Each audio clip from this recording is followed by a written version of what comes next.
श्रावण महिना हा लवकरच सुरू होणार आहे. महादेवांच्या पूजेचा आवडता वार म्हणजे सोमवार. यात श्रावण सोमवार हा महादेवांच्या उपासनेसाठी, व्रत आणि पूजेसाठी अत्यंत पवित्र मानला जातो. श्रावणात येणाऱ्या सोमवारांना विशेष महत्त्व आहे. याला श्रावणी सोमवार व्रत असेही म्हटलं जातं. या महिन्यात अभिषेक, पठण, होम हवन, उपवास केले जातात. त्यात निराहार व्रत, एकान्न व्रत, मौन व्रत, कर्पूर होम, दानधर्म केले जातात. उत्तर भारतीयांच्या पंचांगानुसार त्यांचा श्रावण महिना हा 15 दिवसांपूर्वी सुरू होतो. उत्तर भारतीयांची तिथी ही पौर्णिमेपासून ते पौर्णिमेपर्यंत अशी असते. तर मराठी पंचांगानुसार अमावस्या ते अमावस्या असा हा मराठी महिना मानला जातो. पंचांगानुसार आषाढी अमावस्या किंवा दीप अमावस्या ही 24 जुलैला आहे. त्यानंतर म्हणजेच शुक्रवार 25 जुलैपासून श्रावण मास सुरू होणार आहे. यंदा श्रावणात 4 श्रावणी सोमवारांचे व्रत असून त्यात प्रत्येक सोमवारी महादेवांवर शिवामूठ अर्पण करण्याची परंपरा आहे. पहिला सोमवार हा 28 जुलैला असून शिवामूठ हे तांदूळ आहे. दुसरा सोमवार हा 4 ऑगस्टला असून या दिवशी शिवामूठ हे तीळ आहे.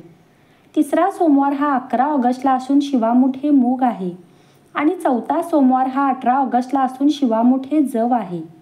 प्रत्येक सोमवारी शिवमूठ अर्पण करून भक्त महादेवांकडे सुखशांती आणि समृद्धीची प्रार्थना करतात. ब्राह्मण समाजात लग्नानंतर श्रावण महिन्यात पहिले 5 वर्ष मंगळागौरीचे पूजन केले जाते. श्रावण महिन्यात श्री शिवलीलामृतांचा 11वा अध्याय रोज वाचल्यास आपल्या जीवनात सुखसमृद्धी नांदते आणि भगवान शंकरांची विशेष आशीर्वादही प्राप्त होतात. जर रोज वाचणे शक्य नसेल तर तुम्ही दर सोमवारी सुद्धा हा अध्याय वाचू शकता.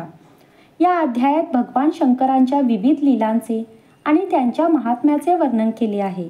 हा महिना धार्मिकदृष्ट्याही खूप महत्त्वाचा आहे. कारण या महिन्यात विनायक चतुर्थी, नागपंचमी, शीतला सप्तमी, दुर्गाष्टमी, पुत्रदा एकादशी, नारळी पौर्णिमा, संकष्टी चतुर्थी, कालाष्टमी, आजा एकादशी, शनिप्रदोष व्रत व मासिक शिवरात्री असे महत्त्वाचे सण उत्सव येतात. या सर्व व्रत उत्सवामुळे श्रावण महिन्याचे महत्त्व अधिक वाढले आहे.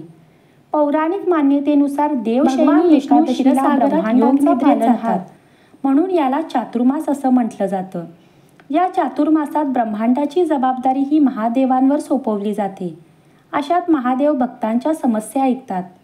त्यामुळे या काळात महादेवांची विशेष उपासना, नामस्मरण, पूजन करण्यासाठी सर्वोत्तम मानला जातो. श्रावणी सोमवार महादेवांवर जलाभिषेक, दुधाभिषेक, रुद्राभिषेक मोठ्या प्रमाणावर केला जातो. यातले काहीच जमले नाही तरी महादेवाला जल अर्पण करून एक बेलपत्र वाहून जरी मुखात ओम नमः शिवाय या मंत्राचा जप केला तरी शिवशंकर हे आपल्या भक्तांवर कृपा करतात.